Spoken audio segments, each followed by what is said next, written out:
Hello guys! Welcome to another mini vlog. At for today's kwento nga, isang tagal na nga nitong video na to sa cellphone ko at ngayon ko nga lang na voice over. Barito ang araw na to is nawalan nga kami ng kuryente dito sa bahay. Kaya nga kung napapansin nyo, ang ginagamit ko nga pangluto dyan is yung pang samji.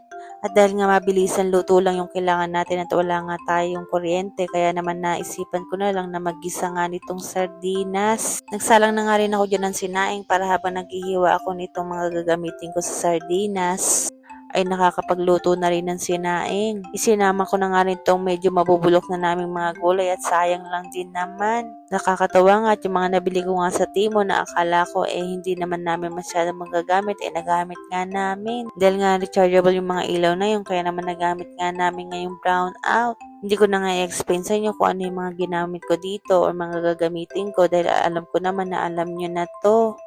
At eto nga, hinihiwa ko na nga yung mga gigisahin ko para naman mas mapadali nga at makakain na rin kami agad. At eto nga yung star ng ulam natin ngayon, ito nga ligo na sardinas. 3 sardinas nga ilulutuin ko at lalagyan ko nga siya ng miswa. Sobrang sarap din naman talaga pagka nga ganito yung ulam. At dito nga dahil nga manual yung pagsasaing ko, medyo nag-alangan pa nga ako at baka nga hilaw yung sinaing ko. Buti na nga lang nung na-check ko nga is okay na nga at nang okay na nga nilagay ko na nga siya dito sa stove namin. At naisipan ko nga rin na masarap nga ang partneran to ng pritong itlog kaya naman magpiprito na nga rin ako. Mga madali ang ulam na nga lang din yung niluto nga namin dahil nga wala nga kaming kuryente. At dinagdagan ko na nga rin talaga yung itlog dito dahil itlog is life nga rin kami dito sa bahay. At doon na kaya rin na nga ako magprito ng itlog dito, isusunod ko na nga yung pagigisa nga nitong ating sardinas. At ito na nga lang din kaserola na to ang gagamitin ko nga sa pagigisa nitong ating sardinas. Same kaserola na nga lang din yung gagamitin ko para naman less hugasin na.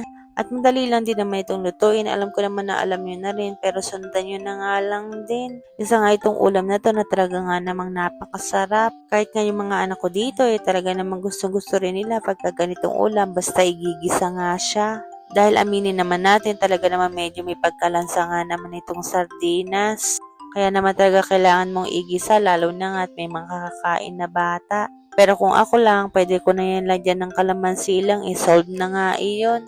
Makikita nyo nga dyan, medyo dinurog-durog ko nga itong sardinas para naman talaga lumasa siya dun sa sabaw. Marami nga akong di na videohan dyan, pero nilagyan ko nga yan na mispa at saka nga ng gulay.